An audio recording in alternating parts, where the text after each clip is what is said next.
Hi guys, this is a video from Crypto Data. In today's episode, I will explain you a little bit more about the functionalities of the key one.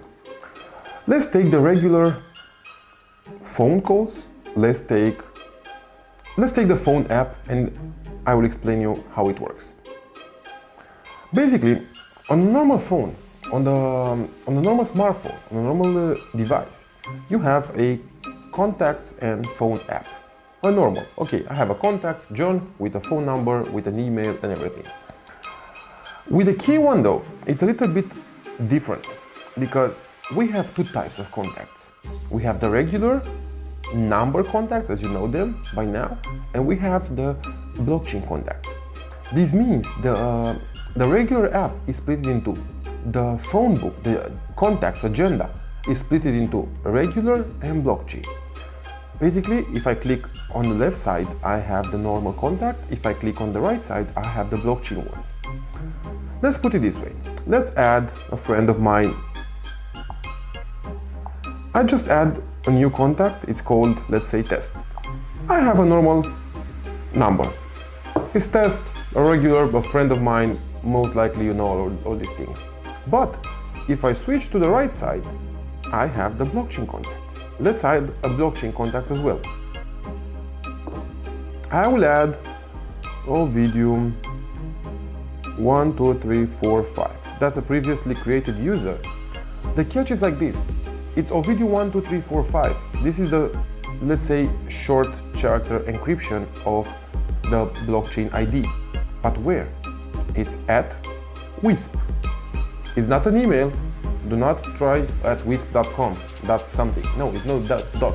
WISP is the blockchain, voice over blockchain communication protocol. WISP is the graphical user interface for our voice over blockchain protocol. This means Ovidium12345 is the user ID at WISP, voice over blockchain protocol. Now I want to add it to the contact. I create a new contact and it's called Ovidium test. Right now, you see in a contact I only have test, correct, because test is a regular phone number. But if I go back and I check the voice over blockchain contact, I also have only one contact, and that's Ovidium test, because Ovidium test is not a normal contact and test is not a voice over blockchain contact. So basically, we're speaking about a voice over blockchain phone book agenda. We're speaking about a normal smartphone agenda. There's two types in the same time. What can I do more? I can call a friend of mine. That's normal. I can set up a business card. Let's do so. I set up my profile, for example. To set up my profile, my public card, this is Ovidiu Toma. The email address, ovidiu@test.com. The identity, my identity is Ovidiu 1, 2, 3, 4, 5. Organization is WISP, the voice over blockchain protocol. I update it. As soon as I update my public card, this is my business card, I can show it to somebody else. Now I have test and Ovidiu. I have two contacts, one voice over blockchain, one normal. For the normal one I won't insist too much because it's crystal clear how it works. To send a message, to call a normal person over a normal mobile phone operator. Though for the voice over blockchain, it's a little bit different. I can call, send messages, or send media over blockchain. How do I do that? Simply, I have to go to WISP. WISP, as I previously said, is the voice over blockchain user interface. Blockchain usually is a code. Okay? Voice over blockchain user interface looks like an app. It's an app on our K1. Nobody else can have it, nobody else can download it. It's not a downloadable app or a compatible app on a third-party device. It's only on the K1. Only the K1 having the private key connected can access the voice over blockchain protocol. Let's go to WISP. I am asked for permissions. First of all, I have to log in to my ID. If I don't have a private key connected, the device won't work. if I have the private key connected that I previously configured, I can connect. One of the IDs I created before was video 1, 2, 3, 4, 5. Organization, as I previously said, is WISP. I try to log in. Now I am asked for the password I previously defined in the vault. When I created the identity, I had to define a password in a vault. That is the password I need to use with a private key as well to access my voice over blockchain identity. The device will register on blockchain. Registration complete.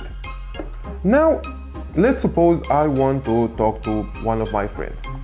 For example, now I'm connected with Ovidio 12345 and I want to talk to, let's add a new contact, for example, Ovidio, it was test Ovidio as far as I remember, at WISP, add the contact, test live. So, now that I just added my other device, let's see how we contact the device.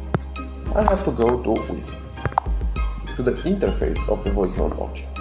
I go to plus, and guess what? I have one contact in the agenda, and this contact is on over blockchain.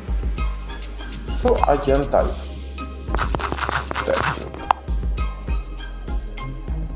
In the same room, I have the other device that most likely will reply me if it gets the message. So, who is the recipient of this conversation? It's Ovidio test and test Ovidio 1, 2, 3, 4, 5. This is the two persons in this call, in this conversation.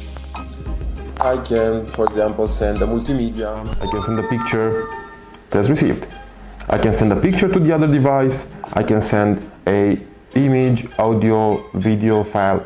So everything works as the user interface is friendly. The user interface is as you most likely are already used in the past years with some other apps. The thing is how the device connects to another. Rather than going to a centralized server, rather than going to a third-party company, it goes in a blockchain, and from the blockchain it goes to the other device. The principle, the simplified principle of the voice of a blockchain. Let's try to call another device. If I try to call the other device, I can do it. I'm calling the other device. I can do it as a video call or as a regular call.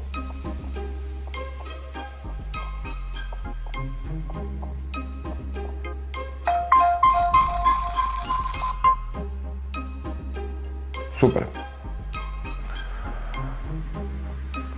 So, WISP, to recap, WISP is the voice over blockchain app, is the voice over blockchain graphical user interface where you can contact others over blockchain. Sending files, initiating calls, sending messaging, or initiating video calls. All of them is possible. The Contacts app is split in two sides. The regular ones over regular carrier, over regular cell GSM, or the voice over blockchain side. With some other cool features of security, I will let you explore here all of them. This is all for the moment. Thanks for watching this episode. Cheers.